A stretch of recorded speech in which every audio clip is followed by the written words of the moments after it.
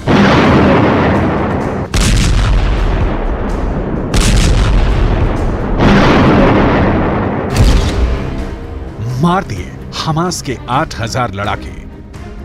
Israel ने दावा किया कि हमास ने गाजा में कंट्रोल खो दिया है। रक्षा मंत्री यो गैलेंट का दावा है कि हमास के लड़ाके साउथ गाजा की ओर भाग रहे हैं। इस बीच गाजा के ज्यादातर हॉस्पिटल्स और क्लिनिक में हालात बदतर होते जा रहे हैं।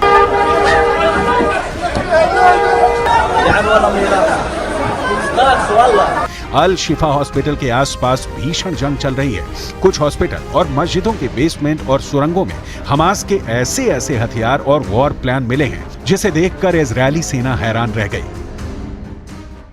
Hamas is using hospitals like we showed the evidence in Shifa Hospital. In other hospital, we are now seeing it in live in Rantisi Hospital. An operation still conducting right now. Look at what Hamas is holding inside the hospital. Gaza में जारी Israeli कार्रवाई से भीषण तबाही और बर्बादी हो रही है। गाजा के सबसे बड़े अस्पताल अल शिफा के निदेशक मोहम्मद अबू सलमिया ने दावा किया कि 179 शवों को सामूहिक कब्र में दफनाया गया। इनमें आईसीयू में मरने वाले शिशुओं और दूसरे तरह के रोगियों के शव भी शामिल हैं। अस्पताल प्रशासन ने कहा कि पूरे परिसर में शव बिखरे हुए थे। वर्ल्ड हेल्थ ऑर्गेनाइजेशन के मुताबिक 7 अक्टूबर से अब तक 36 हेल्थ फैसिलिटीज जिसमें 22 हॉस्पिटल शामिल हैं, कुछ जंग में भारी नुकसान पहुंचा है। बड़े hospital Al Shifa, Al Nasser hospital, Rantisi hospital, Al Quds hospital, Al Ahli hospital में पावर सप्लाई नहीं होने से मरीजों के इलाज में दिक्कत हो रही है। इजरायली सेना इन हॉस्पिटल के नीचे बने हमास के कमांड सेंटर्स को निशाना बना रही है। सेना का दावा है कि हमास ने बच्चों के रंतीसी अस्पताल के नीचे अपने कमांड सेंटर में ही इजरायली बंधकों को कैद कर रखा था। सेना ने जब इस हॉस्पिटल पर कब्जा कर सर्च ऑपरेशन चलाया तो यहाँ की सुरंग में कुर्सी, रस्सी, हथियार, मोटरसाइकिल, गार्ड्स के लिए ड्यूटी चार्ट जैसे कई सामान बरामद हुए। इसके अलावा यहाँ मेक शिफ्ट टॉयलेट, किचन और वेंटिलेशन पाइप भी मौजूद थे। सेना ने बताया कि हमास की सुरंगों के दरवाजे बुलेट प्रूफ हैं और ये सुरंग अस्पताल के नीचे मौजूद है।